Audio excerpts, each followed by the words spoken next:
Okay, first நம்ம ஏதோ ஒரு ப்ரௌசர் ஓப்பன் பண்ணிக்கிறோம். ஓப்பன் பண்ணிவிட்டு சர்ச் பாரில் 103.124.152.85/pay/ என்டர் பண்ணிக்கலாம். ஓகே, இந்த பேஜ் ஓப்பன் ஆனதுக்கப்புறம் யூசர் கோட் அப்படின்ற இடத்துல உங்களோட ரோல் நம்பரை என்டர் பண்ணிக்கோங்க.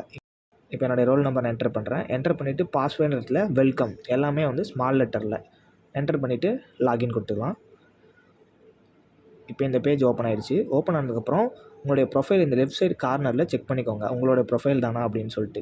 கன்ஃபார்ம் பண்ணதுக்கப்புறமேட்டு நீங்கள் எதில் பே பண்ண போகிறீங்க, ஜிசிடி டெக்கா, ஜிசிடி இன்டெகிரேட்டடா, ஜிசிடி எஜுகேஷனா அப்படிங்கிறத நீங்கள் செக் பண்ணிக்கோங்க.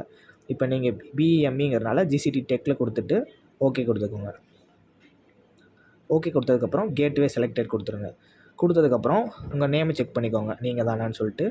ஓகே, இப்போ ஓப்பன் ஆனதுக்கப்புறமேட்டு எனக்கு tuition fees, next tuition fees IRR 2 இருக்குது. இப்போ வந்து எனக்கு டியூஷன் ஃபீஸை ஃபஸ்ட்டு நான் பே பண்ணணும் அப்படின்னா அதை வந்து ஃபஸ்ட்டு ப்ரியாரிட்டியில் வச்சுக்கணும். நான் செகண்டாக பே பண்ண போகிற ஆப்ஷனை செகண்ட் ப்ரியாரிட்டியில் வச்சுக்கணும். இப்போ என்கிட்ட 25,000 இருக்குன்னா 23,000 ஃபஸ்ட்டு இருக்கிற ப்ரியாரிட்டிலையும் நெக்ஸ்ட் இருக்க 2,000 செகண்ட் ப்ரியாரிட்டிலையும் பே ஆகும். இப்போ வந்து எனக்கு டியூஷன் ஃபீஸை பே பண்ணணும், அதனால் நான் ஆப்ஷன் மாற்றிக்கலாம். இப்போ எனக்கு எதை ஃபஸ்ட்டு வேணுமோ அந்த ஃபஸ்ட் ஆப்ஷன் நான் சேஞ்ச் பண்ணிக்கலாம். சேஞ்ச் பண்ணிவிட்டு நெக்ஸ்ட்டு அமௌண்ட் யூ பேன்ற இடத்துல நான் எவ்வளோ பே பண்ணணுமோ கொடுத்துக்கலாம். இப்போ நான் ₹1 கொடுக்குறேன். கொடுத்துட்டு ஐ அக்ரி அப்படின்ற ஆப்ஷனை கொடுத்துக்கிறேன். கொடுத்ததுக்கப்புறம் இந்த இடத்துல இருக்க இந்த ரெட் டாட் இருக்குங்களா, இந்த ரெட் டாட்டில் தான் இப்போ வந்து நீங்கள் பே பண்ண போகிறீங்க. அது வந்து ஒன்ஸ் நீங்கள் அகைன் செக் பண்ணிக்கோங்க, நீங்கள் இதில் தான் பே பண்ண போகிறீங்கன்னு சொல்லிவிட்டு அக்ரி ஆப்ஷன் அகைன் கிளிக் பண்ணிக்கோங்க. கிளிக் பண்ணிவிட்டு மேக் பேமெண்ட் அதை கிளிக் பண்ணிங்கன்னா உங்களுக்கு இந்த பேஜ் வந்து ஓப்பன் ஆகும்.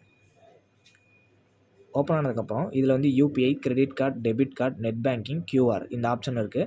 இதில் credit card, debit card, net banking இந்த 3 ஆப்ஷனை சூஸ் பண்ணிங்கன்னா உங்களுக்கு வந்து சர்வீஸ் சார்ஜ் எடுக்கும். அதுவே நீங்கள் யூபிஐ, ஸ்கேன், கியூஆர் ஆப்ஷனை சூஸ் பண்ணிங்கன்னா உங்களுக்கு வந்து எந்த சார்ஜும் எடுக்காது. இப்போ நான் வந்து கியூஆரை கிளிக் பண்ணிட்டேன். கிளிக் பண்ணதுக்கப்புறமேட்டு உங்கள் மொபைலில் இருக்கிற பேமெண்ட் ஆப் ஏதோ ஒன்று ஓப்பன் பண்ணி அது மூலிமா நீங்கள் ஸ்கேன் பண்ணி அமௌண்ட்டை வந்து பே பண்ணிடலாம்.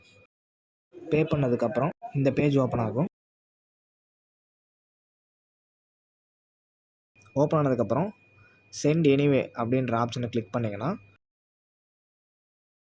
இந்த இடத்துல பிரிண்ட் ரெசிப்ட் அப்படின்ற ஆப்ஷனை கொடுத்தீங்க அப்படின்னா உங்களுடைய ரெசிப்ட் வந்து பிரிண்ட் ஆகிடும். நீங்கள் டவுன்லோட் ஆப்ஷனை கிளிக் பண்ணி பிரிண்ட் பண்ணிக்கலாம். தேங்க்யூ ஃபார் வாட்சிங்.